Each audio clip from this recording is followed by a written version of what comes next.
So the superhero movie genre has been pretty bleak lately. We've seen grey movies, we've seen bad movies, and we're even now starting to see box office flops. But unfortunately, superhero movies are not going away, not anytime soon at least. I feel like there's gonna be superhero movies coming out for at least the next 2 decades. But today, we have a bit of hope.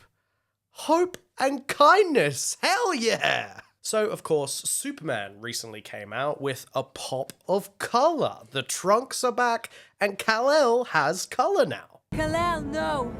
And hopefully this movie is not a one-off and is actually a harbinger of things to come, because what we're seeing right now in Glasgow is the new Spider-Man movie being filmed. And as we can see here, the shots coming out of it are, I can't even lie, they're pretty damn cool. We've got Spider-Man here standing in front of a real crowd of people. This looks like a shot from the movie, but it's actually just a behind-the-scenes photo of them filming the movie, which I think is really cool. Not just because the picture looks cool, but it's just nice to see all these people have like a good experience to come out and be a part of something and be happy about it. You see, all this discourse kind of popped off a couple of days ago when Marvel released this teaser with Tom Holland showing off the new and improved Spider-Man suit for Spider-Man 4. We can see it's a little bit more realistic, looks a bit like the Raimi trilogy Spider-Man suit, and not so much the whole like CGI toy kind of look that has really dominated Spider-Man the last couple of years. But I mean, these photos of the filming in Glasgow are going absolutely viral. People are just loving the fact that there's a Spider-Man filming in public where people can come and watch all these stunts being performed. Once again, all these photos kind of look like shots from a Spider-Man movie, but these are just really cool behind the scenes photos of people having fun watching this movie being filmed. I mean, wow, like whoever's taking these photos, it's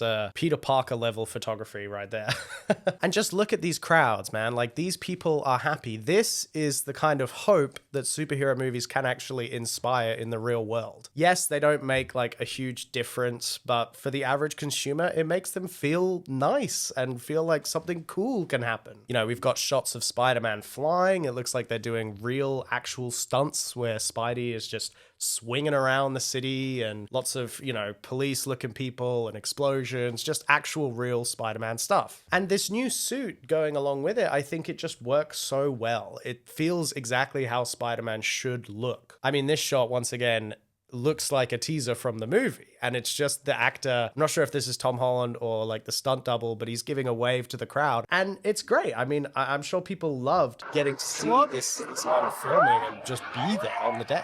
And one of the reasons I like this more realistic looking Spider-Man is that it feels like with the last couple of Spidey movies, we've had this like clanker Spider-Man, just a CGI toy flying around that doesn't quite feel real. It just feels like I'm watching something that somebody typed into a computer, you know? I mean, of the last 3 Spider-Man movies, I thought they were pretty mid. I liked Homecoming the most, but even in that movie, the parts I liked were the Peter Parker scenes. The Spider-Man scenes were all just very generic superhero actiony stuff. And you see, unfortunately, that bland kind of CGI look for Spider-Man was no accident. This is John Watts giving advice to the next Spider-Man director. Here in this article on Collider, he gives this quote: "I have a very practical bit of Spider-Man advice, and I think every Spider-Man director goes through it. It doesn't look good when someone is just swinging on a rope. You think you're going to go in there, you're like, we're going to do it all practical. We're going to get a stuntman. We're going to be swinging around.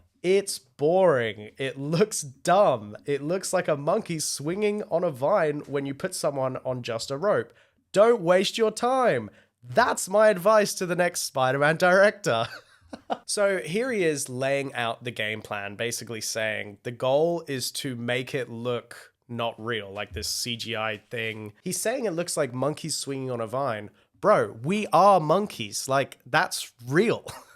I would rather have something that doesn't look like perfect, but has an authenticity to it. Especially in the day and age of like AI slop just taking over everything, having some amount of genuine imperfection, like human imperfection, is actually quite charming these days. So I'm very glad that this new director, what's his name? Destin Daniel Cretton is directing this new movie. He directed Shang-Chi and Just Mercy and a couple of other movies. And I just feel like this more practical approach where they're really doing the stunts is not just better for the movie, but it's also better for, you know, these crowds. These people look so happy to be there, and this experience is something they won't forget. This experience might even be more fun for a lot of these people than actually going and watching a Spider-Man movie in cinemas. And by filming in public, doing these big stunts, you give people these kinds of experiences. So I like this for this movie and the new Superman movie to be embracing a bit of color and kindness and hope. I think that's a good trend. Because look, while Spider-Man movies and Superman movies, they're not like the pinnacle of film, well, except of course Spider-Man 2, that is a perfect movie. They are just extremely popular and widespread,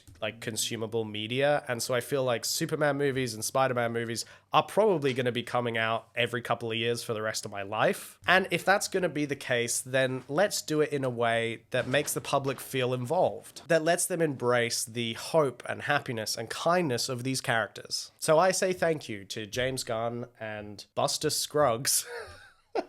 I wrote that part of the script before I could remember who was directing the new movie, so I just wrote Buster Scruggs as like a placeholder. But no, thank you to James Gunn and Destin Daniel Cretton for ushering in this new era of hopefully more colorful, hopeful, and I guess, you know, real practical superhero movies. People like to argue over like who's to blame for this whole gray darkness trend. A lot of people lay the blame with Zack Snyder, which I think is kind of half fair. I think some amount of the darkness and grittiness in Zack Snyder's movies helps with the style of the movie, and then some of it feels like it's just there to look cool, and that is kind of lame. I think Kevin Feige also deserves some heat for this because he is basically responsible for just the homogenization of the Marvel movie aesthetic over the last 10 years, where they basically all just look, or at least have looked, like a slightly different variation on the color gray. Of course, you had that Fantastic Four movie, Fant Four Stick, where the poster itself literally just looks like freaking mud. I mean, that is just so,